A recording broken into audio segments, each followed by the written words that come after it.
10 years old. Mom was a single mom, and she rented out my bedroom. I'd have to go live somewhere else and come back. And I talked her into letting me move home and sleep. We had like this little boat on the side of the house. And so I slept in the boat. I said, if I come home, can I stay there? And she said, sure, but it's going to cost you $75 a month. Wait, just stop for a second. You're 12 years old. Where you come from has no bearing on where you're going.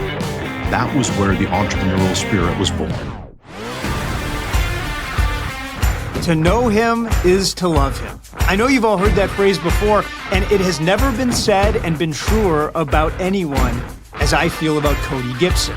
Matter of fact, I'll tell you this. It is going to be impossible for you to listen to the next 40-minute podcast and not cry, smile, and cheer. Now, I know that is a brash statement to make, but when you hear the journey that Cody Gibson went on from paying rent at 12 years old to having a real estate business the size of the one that he does today, there's a little bit of each of us inside of the Cody Gibson story.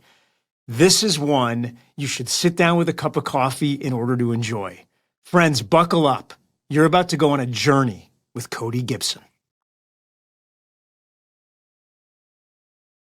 I'm joined today by none other than Cody Gibson. Cody, how are you, sir? Incredible. Thanks for having me. It's an honor for us. You know, it's interesting, Cody, because I talk to all kinds of people. And more often than not, we end up talking about the models that are driving their business, the systems that they're using to make more wealth. And we're going to get to all that, I promise. But I want to back up and I want to kind of hear, how did you find the real estate business? Or how did the real estate business find you? How far back are you willing to take us? I'll go all the way back. If I talk about the actual day that I decided to get licensed as an agent, I was having lunch with a friend who picked me up, and in the cup holder of the car facing my direction was a check for 12 grand. And I looked at the guy and I was thinking, this guy makes 24 grand a month. And I thought, I'm in the wrong business. I turned left. I should have turned right. And that's why I got into real estate. Like, I wish we had better stories than that, but most of us didn't grow up thinking, man, if I just stay in school and I get good grades and keep my nose down, I'll become a realtor someday. Most of us didn't do that. We fell into this somehow. And then you realize this was the best trip I ever took. I love that. But in order to end up in the car that day, and here you said something interesting. I think the reason that we don't all wake up as 15-year-olds and 17-year-olds and think about real estate is, number one, we don't know about the opportunity. But number two, we're dealing with stuff at 13 and 15, and you were dealing with a lot of stuff. Tell me a little bit about your childhood. It was like 10 years old. Mom was a single mom, and she rented out my bedroom. And so she let me know, hey, I rented out your bedroom and I'm going to ship you to grandma's house for a while. And we did this from 10 till about 12. So she would do like a 4-month or 6-month lease for the bedroom. I'd have to go live somewhere else and come back. And the last time I would have been about 12, and it was Juneau, Alaska, wintertime. And I'm like, hey, I want to come home. And she goes, you can't, like, your room is rented out until June. And I said, well, is there any way? When you're 12, you just want to hang out with your friends. Like, that's it. You just want to hang out with your friends, and that's all that matters. And like, that's it. And so I talked her into letting me move home and sleep. There was a boat. We had like this little boat on the side of the house. And so I slept in the boat. I said, if I come home, can I stay there? And she said, sure. But it's going to cost you $75 a month. What? And I was like, all right. So I got a paper route. You're 12 years old. Your mom has rented out your bedroom. I'm assuming for money. That was the reason she rented it? Yeah, of course. Yeah, it was. Yeah, I don't think that she looked down and said, I don't want my son here. I think she looked down and said, the best way to make ends meet is to rent out the room and ship him off somewhere else. And so I went one place, my brother went another. But that would go for 4 or 5 months at a time. And then you ultimately, like, you get older and you ultimately decide, I don't know that I know what I want, but I know what I don't want. And what I don't want is I don't want to be in a new school again. At that time, every 3 or 4 months, I'd be in a new school system, and you're always the new kid at school, which is tough, right? And so for me, it's like $75. I didn't have any relevance to what that meant. I didn't know what that meant.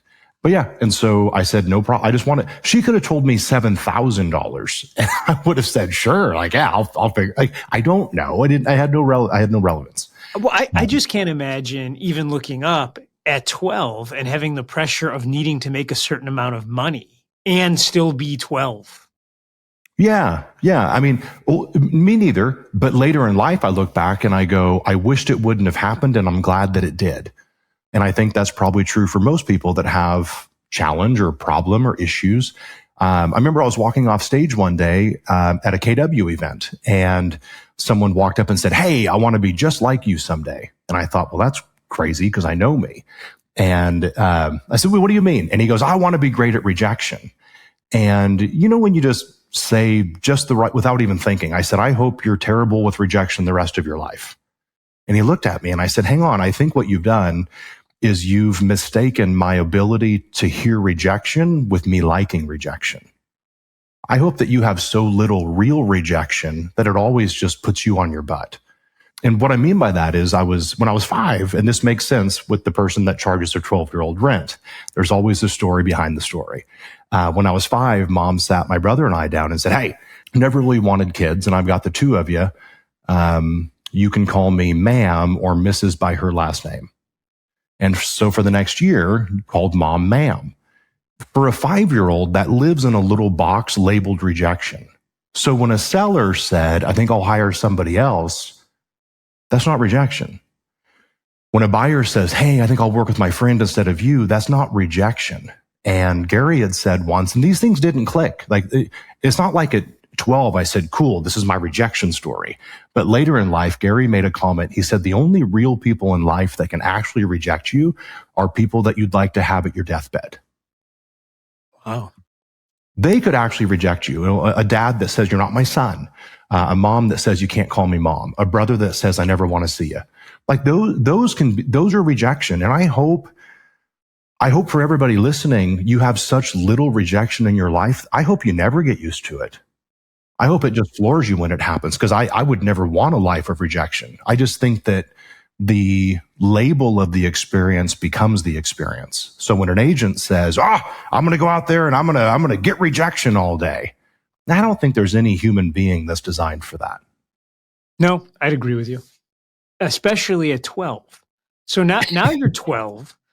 You're living in this boat on the side. Yeah. By the way, boats belong in water. Whole different conversation. We can get there another time. You're living on the side. You're living in this boat. I don't think the boat actually ran. I don't think the boat ever saw water. What was it like? I remember there was an extension cord, and the extension cord, I was 12. I just knew this. I could have light or heat. I had a little space heater and the light, but if I had them both on, the fuse would break and it would blow, right? So every night it was like, and so again, you look back and, man, I have a 12-year-old and I can't imagine.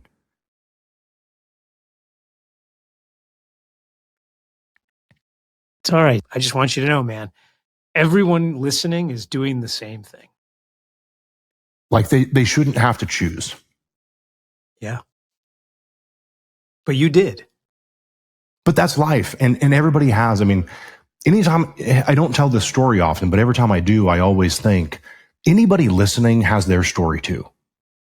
It might sound different or be different, but one's not worse or better. One's not harder or easier. They're all equal. Like every human has their things, right? And so I'd have to choose, and every once in a while I'd plug both in and try to make it. And every damn time it would blow the fuse, and then my mom would come out and she'd be pissed, right? Because the fuse would be blown. And so that didn't last forever, but it lasted long enough that I remember. But I got this paper route. And back then, this kind of dates you. It tells you how old I am. Back then, they would pay kids to take newspapers to people's houses and drop them off. And I didn't, again, later in life, you realize what you learned. The school I wanted to go to wasn't in my school district. But that was a school that my friends went to. So my mom said, well, you got to figure out your own way to get there. And so the city bus was how I'd get there, but the city bus was $30 a month. So now I had a $75 rent and $30 school bus. I mean, it's $30 city bus, and a paper route paid $110 a month. But when I got the paper route job, I remember the lady called me and she was so kind. She said, hey, blah, blah, blah. What's the address? And I said, address for what? And she goes, the address to drop your papers at. So I gave it to her and she said, no, that's not where your paper route is. We can't we're going to have to see if another paper route opens up. In long story short, I needed an address where the paper route was, which I didn't think of. And so I said, hang on, no, I gave you the wrong address. I'll call you in the morning. I can't remember it. I completely lied to her. I lied to her. And that night I went, and I don't remember how many doors I knocked on, but it was a number of doors. And I basically just went door to door on the paper route until I found an old lady named Ida. And I knocked on the door, and she was so nice. And I said, I'd kind of developed a script, I suppose. I didn't know at the time, but later, and I said, hey, I need a paper route, and here's what's going on. And could I have the papers delivered? It won't cost you anything and won't hurt anything. I'll just come get them. You never have to worry about it. And she was so nice. She invited me in. She made me a sandwich, and she said, I'll make you a deal. She was probably, in my mind, she was 200 years old, but I'm sure she was like 70, right? But she was so nice and so kind and made me this sandwich and chips. And she said, I'll tell you what, if you'll stop in here and chat with me and occasionally mow my lawn, you can have your papers delivered. And I said, no problem. Did you all get that? Did you all hear about that guy's life? I sit and I'm listening as I'm talking to him, and I'm having this realization, which is no matter where you are today, all of us took some journey to get there. Now, one of two things is true about the journey you took. It's either the reason today you're having the struggles you are, or it's the strength behind you today that's propelling you to success. And the only difference? The difference is the way that you think about it. You see, there's a voice in your head that follows you everywhere that you go. And it either tells you that because of what happened to you, your opportunity is limited, or it tells you that even when there's less opportunities, that does not mean that your opportunity is less. Friends, the voice in your head determines the joy, the pain, or the power in your past. And when you listen to Cody, you can hear that they're not chains. The things that happen to him are not chains that are holding him back. They're the fuel that are moving him forward. It was probably 18 months later. We had this great, cool relationship. By the way, she fed me lots of sandwiches. I bet. And one day I went to get my papers, and she wasn't there. Her son was there. She had passed away that weekend. And he opened the door and he goes, "Are you Cody?" She had left in her will.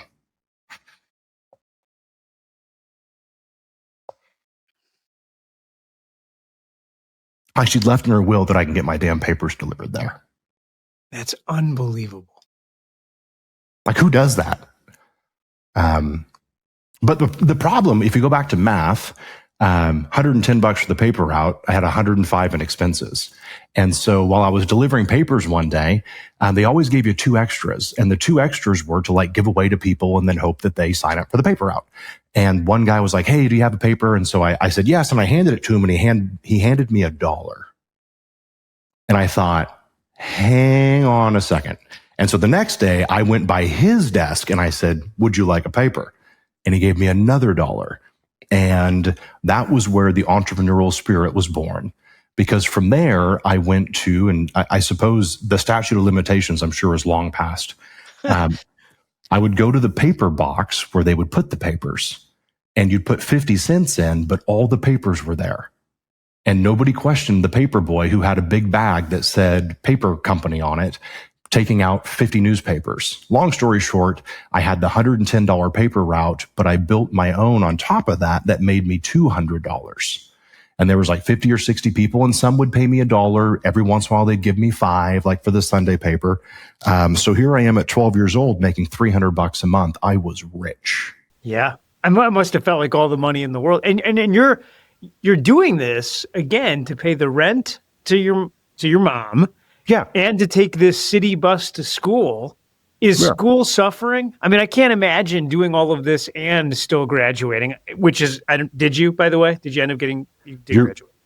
No. No. School. I was terrible at school. And you look back in life and people say things like, live a life of no regrets. I don't know anybody who has a life of no regrets. I know lots of people who go, "Hey, I kind of regret that choice, but it sure made me who I am." So I wrestle with that statement. I don't know how I feel about it, but I do know this. I know that I did the paper route for a while. I did a few I was a cameraman for a news station for a while. And then I ultimately got a job at Kmart. And at Kmart, another incredible, like life's always looking out. This guy walked in. He was the new store manager, and I wasn't great at school, but I was great with people. I was good with people. Like I had that. And so all the managers liked me, which meant I took advantage of all the managers. And again, at that time, you don't know that, but here I am. It's Wednesday night. I'm laying on a lawn chair in the garden department at Kmart, eating a bag of chips and a soda that I had taken, but forgot to pay for, would be a kind way of saying it. This guy walks up, kicks the chair and goes, "Hey, my name's Randy. I'm the new store manager and you're fired." He had shown up a week early and he had sat in the security office watching the video of all the employees and getting to know the store. And I went, okay. By the time I got to the front door, he was standing there, arms crossed. And he said, "Hey, I've heard that you have had a tough life and I've heard that you're a good kid. I'll make you a deal. You're fired, but I'll rehire you if you'll do what I tell you to do. You step outside the store, I'll never speak to you again." So he gave me a choice. He said, "Do you want to be rehired, but everything changes from here?" Well, I needed the money. So I was like, "Yes, sir." So I walked back, clocked back in, put the red vest on. I had already broke my name tag in half, so I had to get a new name tag. But from that day forward, I became his sidekick. And that was probably the best 2 years of my life. During those 2 years, though, I worked an awful lot and school had to give. So 15, I was the second quarter of 10th grade. I needed to be able to work the morning shift to move up in my career. And so I talked Randy, who'd become kind of like a dad. I said, "Listen, I'll do the morning shift." He said, "What about school?" And I said, "I'll do it correspondence." The crazy thing is, Jason, he believed me. Yeah. Like I'm 15, I'm making 70 grand a year. I had no intention, zero, of actually completing high school. Fooled you. So, yeah, that's so good. Yep. Well, So, let me ask you this. Yeah. You say that it's the best 2 years of your life up to that point. What did you learn from Randy? I'm sure that there you could fill a book with it, but when you look back and you honor him, what would you say? He did a couple things really well. Number one, he had that knack of making people feel special. It didn't matter if it was a customer. It didn't matter if it was an employee. It didn't matter if it was a good conversation, bad conversation. I watched him fire 100 people and hire 100 people.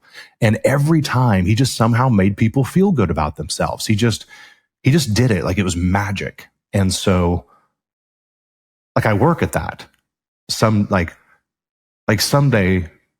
that'll be common, but every day I wake up and I think, how do I make people feel special? The second thing was he said, and he said it again and again and again and again and again. He said, "Where you come from has no bearing on where you're going." Wow, that must have really hit home for you. Yeah, it's massive.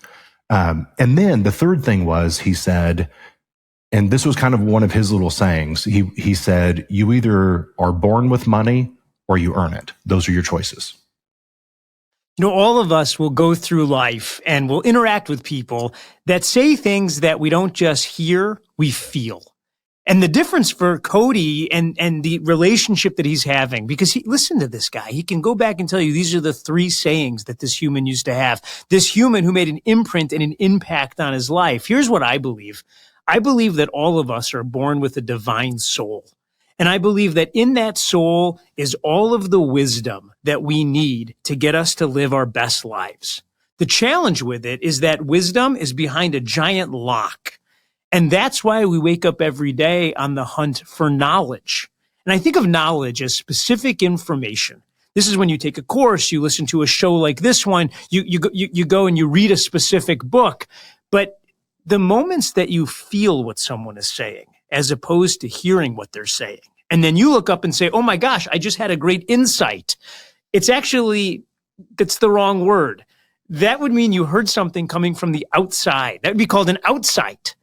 I believe the reason it's an insight is because it's actually coming from within you. And when you hear it, it unlocks this divine soul and boom, you own that knowledge now forever.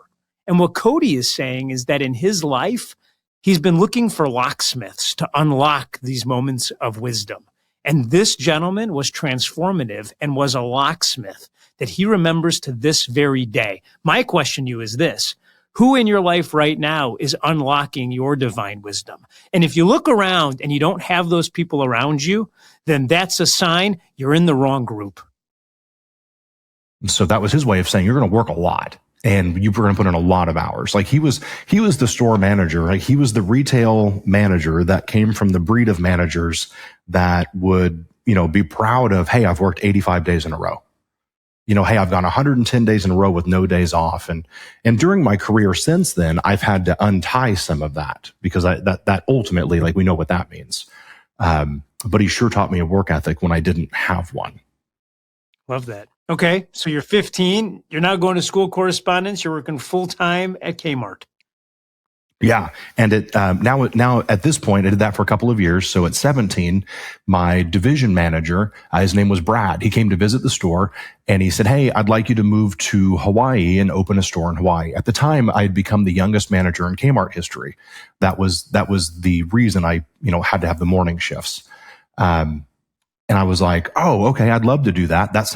Hawaii sounds amazing. I had lived in a boat on the side of a house in Alaska. So Hawaii sounds incredible. And who knows what mom will charge for rent there, but let's try. And I said, how much will I make? And it was about what I was making where I was. At the time, Kmart paid Hawaii and Alaska the same cost of living. And then I said, okay, cool. How much do you make? And he told me, and I remember thinking, man, that's not enough money. This guy was probably 50 or 60. I'm 17. And all I heard was, this is your future in 40 years. And I quit that day. I was like, no, he actually wasn't even making that much more than I was. Like I was at like 70 or 72 or something. And I think he told me 120, which at the time, I don't know, this was 1997. You quit that day? Yeah, I was out. I'm like, no, this sucks. I'm not doing this. So no plan. Impulsive. Yeah. Not the smart. Yeah. If you're listening to this and you have a job you need to quit, find a job first. That's a better plan. And there it is, folks, from Cody Gibson. All right. So what happens next? Now I'm sucked into this tale, by the way. We're making a movie. So then now you're unemployed. Yeah. But back then, Jason, you remember, back then you had places called unemployment offices. So I quit and I drove to the unemployment office, and on the wall was a whole bunch of ads for jobs. Today it's called Craigslist. But back then it was an unemployment office. And one of them said, territory manager, $100,000 a year, make your own hours. I pulled it off the wall so nobody else could see it. And I called, and it was 2 phone interviews. It was a door-to-door sales job for a political lobby organization that sold memberships to business owners that then took the money, supposedly, and lobbied politics at the state and federal level. Long story short, my job was selling the memberships. I remember the second interview, they said, hey, this is the dumbest thing. They said, the next interview, we're going to see if you can memorize a 10-page presentation. And I thought, all right, no problem. But remember, this was now 1997. This wasn't on Zoom. And they said, we're going to mail you the presentation. And so I thought, remember, I'm the guy who lied about quitting school. Like I thought, hang on, you're going to mail me the presentation. You're going to call me next week and see if I can memorize it. Dude, I got this. And so the next week they called me after the mail delivered it, and I had set all 10 pages out on the table, but it was on the phone. They couldn't see me. I had all 10 pages out, and that way they couldn't hear the paper rustling. And I read. You had thought of everything. You're If you need a guy to think of any way to cheat a system, like I'm the guy you want at the table. And I didn't want, because when I was practicing, you could hear the paper rustling, and I'm like, well, that's not going to fly. They're smarter than that. And so I read all 10 pages, and on 4 or 5 of the pages, I had put little sticky notes that said stop. And so I would stop and I would say or ah, that way they couldn't. At the end, he goes, his name was Ed. He goes, Cody, that is the best anyone has ever done. I'd love to hire you. And I thought, yes, this is fantastic. I aced it. He said, cool. I'm going to fly I still lived in Juneau. He said, I'm going to fly. This was like a Wednesday or Thursday. He said, I'm going to fly out there and I'll see you Monday morning. We met at the hotel and he goes, we're going to go make calls. Literally within 15 minutes of meeting, we were at someone's, like you would go door to door. And so we just went to businesses next to the hotel and I'm like, oh shit. And so he goes, your turn. I went in and I bombed it. Afterwards, he goes, what happened? You were so good at this. And I was like, I know, I've never done it in person. And I had to memorize it that night. And you did. Yeah. That, it was $100,000 job. I didn't know what 100,000 meant, but it sounded like true wealth. By the way, I don't think I ever made $100,000 at that job, but it sounded good. And, anyway, in that job, it was horrendous. And I sold lobby memberships door to door. And you gave this 10-page presentation to someone who didn't want to hear it and wasn't expecting you. So when I got into real estate a few years later and somebody handed me a buyer rep agreement and said, here, have people sign this, I thought, this is the easiest job on earth, man. So you end up, you see this other real estate agent's check, as you alluded to earlier. You realize there's a lot of money to be made in residential real estate, and you get the license. And is it right after you get it, the things just work out? Do you just start clipping off sales? So I remember your first day. I don't think we give much thought to it. Remember my first day, it was 8 a.m. I pull into the parking lot wearing a suit and tie. I don't want to be late. I don't know what the loneliest place on earth is, but the second loneliest place is a real estate brokerage at 8 a.m. on Monday. Yes. Like no one's there. In fact, if you want a private office at your brokerage, you don't have to earn it. Just go at 8. You can have all the offices. They're all yours. And the receptionist was there. She looks at me.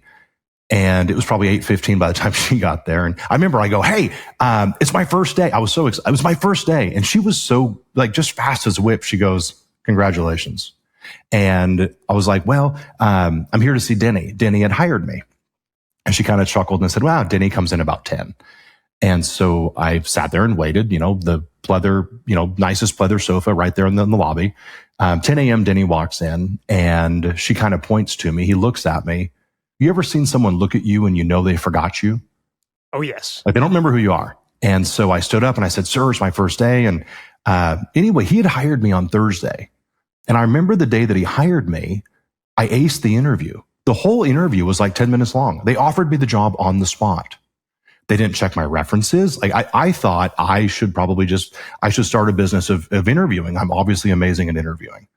Same experience. When I went into my first brokerage, I went in a suit and tie that my mom had bought me and a resume. And I handed the resume and I then spoke. I sold myself to this guy. And I closed it with, sir, if you give me this opportunity, I will not let you down.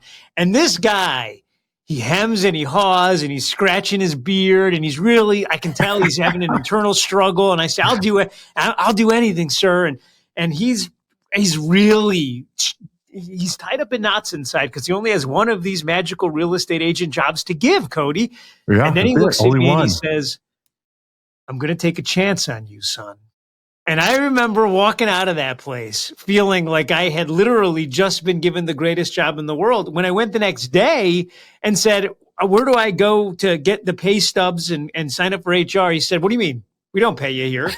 It's unbelievable. Sounds like you had a very similar experience. I'll bet everybody did. I didn't know I will tell you now that I'm older, it should have been a clue that it was the only interview I went to that at the end, they asked me for a credit card number. That should have been my clue. I should have known in that moment, but I didn't. Now, I just want to know where you find a mom who gives you a suit. Oh, that's a podcast for another time. That's what I took out of that. And so that first day, he shows me to a little desk and blah, blah, blah. And throughout the day, I don't know what to do, but yours probably was similar. I went and found him and I was like, hey, when do they come? And he goes, who? And I'm like, the people, like the buyers. And he goes, no, they don't come here. But I didn't know. I'd never bought a house before. Didn't know. And many people get into real estate that had never bought, but I didn't know what I didn't know. Long story short, at the very end of the day, 5:30, I didn't want to leave early. Randy always said, put in the hours. And so it's 5:30. I'm walking to my car. He walks up, puts his arm around me, goes, how was your first day? Well, I looked right at my boss and lied because why? I said, it was great, sir. And he goes, that's what I like to hear. He goes, I'm going to give you the best piece of advice. If you sell a house a week around here, you'll be okay. And I said, okay, sir. I didn't know what that meant, but there were all these people in this beautiful building. It was the prettiest building I'd ever worked in, and everybody looked rich. Everybody had nice cars. Everybody had nice clothes. They all looked successful. So I thought this just must be it. But you ever learned something that wasn't true or was true, but actually didn't help you? It was 17 weeks later. I knock on his door Thursday afternoon. I said, sir, I need an extension till Monday. He said, extension for what? And I said, a sale. Now he had said, sell a house a week and you'll be okay. I'd sold 16 homes in 16 weeks. But that 17th week, I legit thought, Jason, I thought I was going to get canned, because what I heard was sell a house a week and you'll be fine. He said, sell a house a week and you'll be fine. What I heard was the minimum around this place is a house a week. That's crazy. Wait a second. We got to back up. We had very different experiences. My sales manager on the second day, I said, what do I do? He said, you go get a Cadillac. Any way you need to, because I grew up in Detroit. He said, you got to go get yourself a Cadillac. Literally, I convinced a co-signer. I got a Cadillac. I came back and said, I got the car. Now what? And he said, now you better go figure out how you're going to make some sales and pay for it. Here's a phone book. By the time you get to the D's, you'll have one. Oh my gosh. That was the entire training regiment at this brokerage house. That was all it was. Was he right? I didn't sell a single home for the first 6 months. I still made $100,000 that year. I was just a little bit of a late bloomer. I figured it out in the 6 months. Mm-hmm. Well, so how do you sell 16 homes in 16 weeks as a new real estate agent? You know what's crazy about that is every once in a while when I tell that story on stage or somewhere else, somebody will ask that question. It's a great question, but I don't know. Number one, this was, and I've come to find this. Number one, it's 23 years ago. I don't know. I was hustling my butt off. I was talking to everybody. What I do know is this, and I do think what's important is to remember I didn't have some magical system or model. And I like to remind people, until you're selling enough homes, I don't know that you need much of a model or system beyond talking to people and asking for business. There will come a day that you go, hang on, I can't just do that and double my business anymore. But I'm convinced anybody who wants to could sell about a house a week just by talking to everybody they know and working a lot. Now that sounds like a silly model. Look, I love that, but then this begs the question, because here's the reality of it.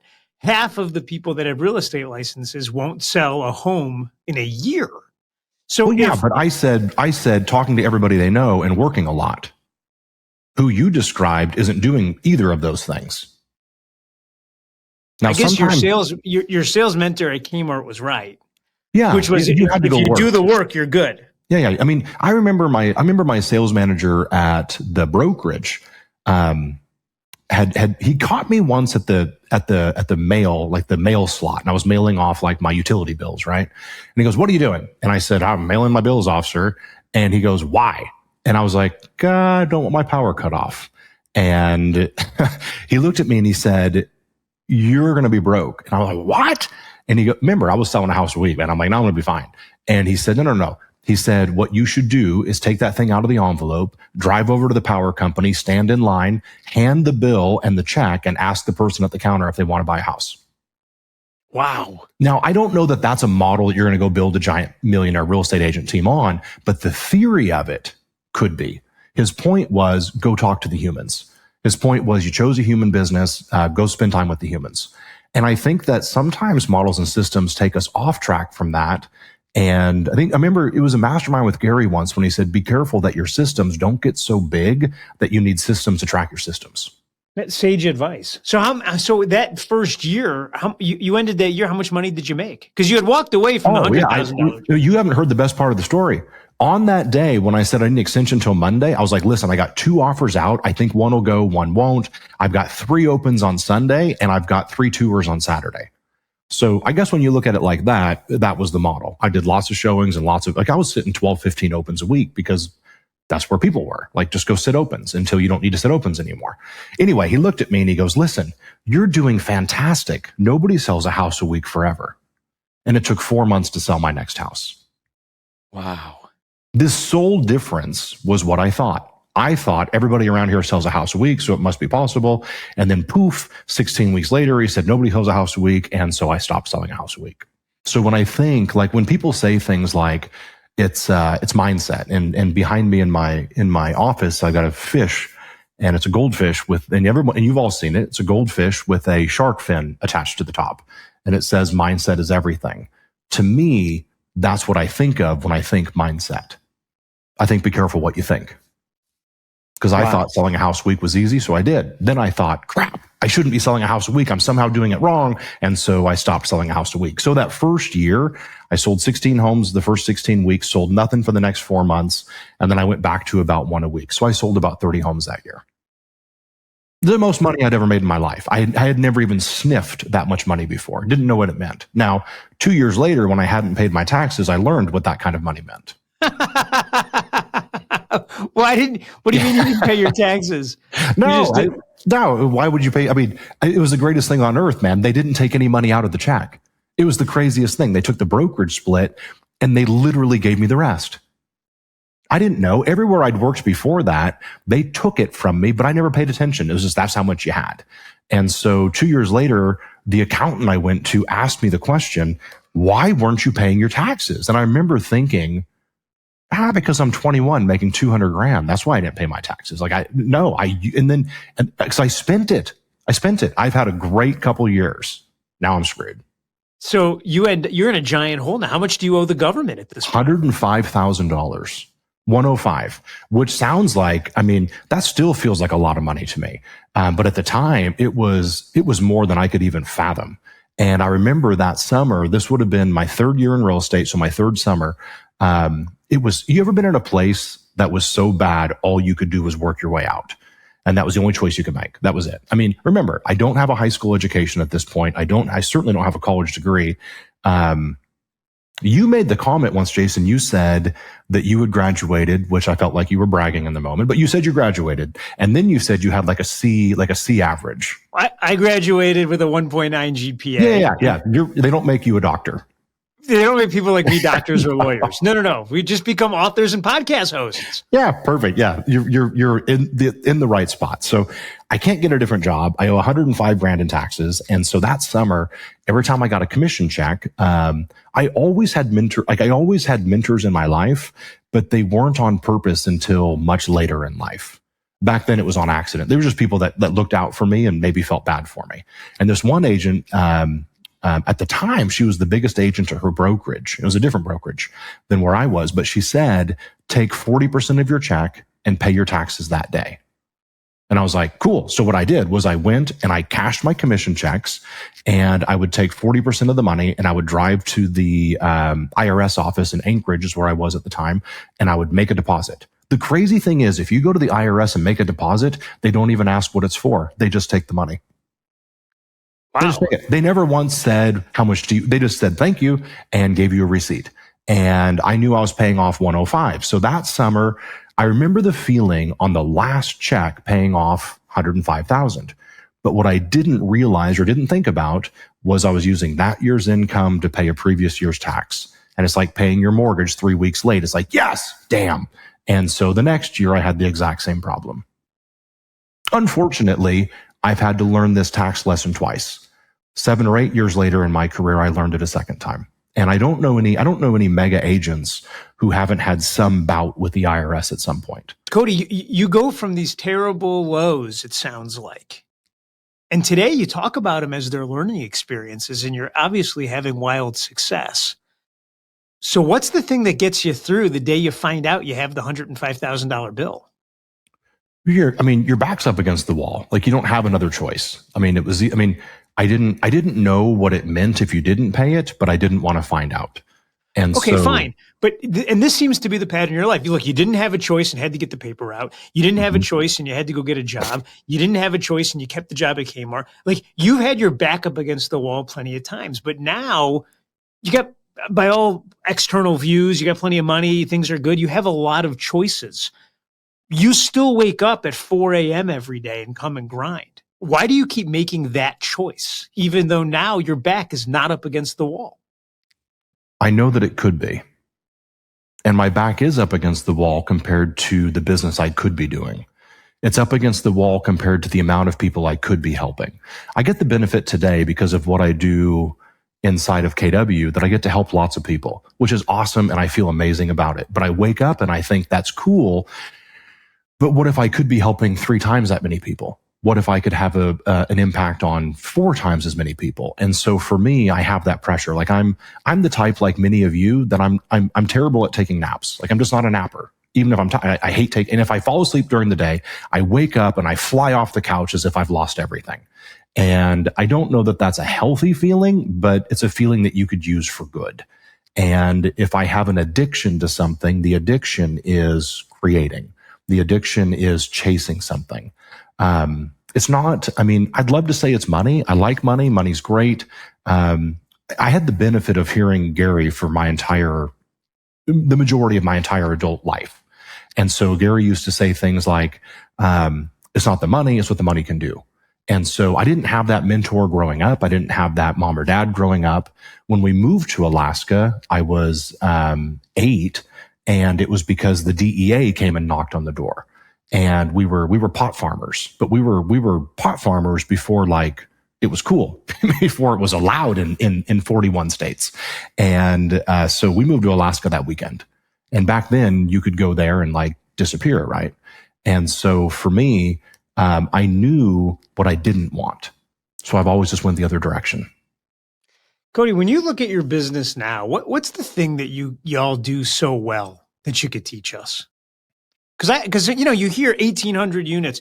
How are you generating enough leads to close that many real estate deals? I mean, we do it the same way everybody should do it, which is referrals, repeats, who do you know, family, friends, open houses, internet lead generation. We use command, pay-per-click. I mean, quite frankly, you don't need 100 models. You just need a couple that you work at 100% level. And I think that's the mistake that we make, is that I get excited about 100 different things, and then I do none of them. And if I pick a couple of things and do them 100% level, I would say, if I gave credit to myself, the credit would be I'm exceptionally good at looking at what everybody does and then distilling it down to a simple path for tomorrow. I get to hang out with some of the coolest agents in America. I get to hang out with some of the biggest producers. I get to hang out with some of the biggest crushers in our business. And she and he every day are doing something that I go, I could do that. I could do that. I could do that. And I think that, to me, is what the idea of mastermind has become. If I'm good at something, it's about amassing a bunch of things that a bunch of people do at a high level and then copying it until I'm doing it. Cody, we get people from all different genres and enterprises that listen to the show, because so many of the lessons we learn in real estate are universal to all entrepreneurs. And one of the things he says about all entrepreneurs is that you have to make peace with the process. Oh. And most people look up and say, how can I get to the conclusion? And the challenge with wanting to get to the conclusion is there's no way to get there without going through the process. You have a choice to make. Are you conditionally happy and say, I'll be happy when I'm done? Or are you happy as you go through the process? Because that path, that fulfillment, if you can't find happiness on it, you're going to spend the majority of the time miserable. Yeah, that's so well said. That's so well said. What I hear when you say that goes through my crazy brain, is make peace with and fall in love with the journey and forget about the destination for a little while. 100%. Yep. But whenever I say that to people in any sort of way, everyone sort of immediately rolls their eyes and shuts down, because this idea that you find peace and fulfillment along the way is frustrating for people. And the reason it's frustrating is because the way is never short. The truth of the matter is, anything worth doing is going to take focus. And anything that takes focus is going to require time.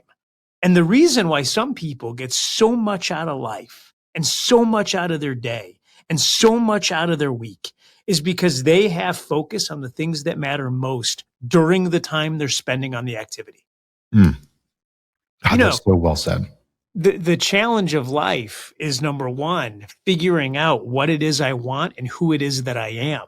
And then number two, being able to cast a calendar that focuses on the activities that it takes to then live those things. Gary Keller once told me, he said, Jason, act as if doesn't mean pretend. It actually means do it. That's such an aha when you say it like that. Yeah. That's why him and Jay write the books that become the backdrops for our lives. I mean, I just continue to learn and learn and learn and learn. And you had asked about traveling and the reason that it's still worth it every day. I was in 4 cities in 4 days this week, and it's tiring, but it's also not tiring. I get a front row seat to watch people succeed. I get a front row seat to watch people fail sometimes. Both are important. I think knowing where you want to go is important. I think knowing what doesn't work or where you don't want to go is vital. I think there's 2 different things. And I've been clear my whole life of what I don't want. And that leaves you just a few choices. When you don't know, or you're okay with this or this or this or this, well, then anything works. When any path is fine. Well, that depends on the destination you want, right? Like you look down someday and you go, okay, like I've got on my wall, it says A plus T equals R. And it's just my reminder that my action plus time equals result. And in my world, maybe yours is the same. It takes me forever for anything to work. It's just not often that I try something and poof, it worked. I know people that seemingly everything they do works, and man, it irritates me because I feel like it's always like, no, we're going to screw this up 8 times. And then on the 9th, we're going to finally, usually it's because I listened to somebody I should have listened to in the beginning anyway, but action plus time equals result. And I think I heard this, I was listening to the podcast once and they said making a cake. And like the MREA model or a business model, or any model that you use, the thing is, it's like making a cake. You might not like salt by itself, but the ingredient left out will ruin the cake. The most important part is the time. At the end, it says bake that thing for 40 minutes at 350. As a realtor, I go, wait. I think I'll do 600 degrees for 21 minutes instead. And of course, I want it right now. And that's how I'm wired. So the cake is ruined. And I have to remind myself, unfortunately, time is just as important of an ingredient as anything else. Brilliant. Friends, Cody Gibson, we want to invite you to the lightning round. Now, here's how this goes. We're going to ask you a series of questions in quick succession. You need to give us the answer immediately at the top of your head. Do you understand how this works? Could I be fined? It could be. It could happen. My first thought is worry. Well, look, the truth of the matter is you're already about to be audited. So we might as well just enjoy what time we have left. Cody, what is your favorite food? Lasagna. What's your favorite color? Black. What is your favorite sound at the moment? When you hear it, you just love it. Money. What does that sound like to you? It's dumb, but sometimes I'll take a big wad of cash and just do this with it to hear my thumb flipping through it. It's the dumbest thing. But you asked, and that's my lightning question. What's the next one? Because now I feel funny. A book. And it doesn't have to be the one you're reading now, but if you were going to recommend one to a whole audience of people that changed your life, what would it be? There'd be 3. Number 1 is Lonesome Dove, which is ridiculous, but Lonesome Dove.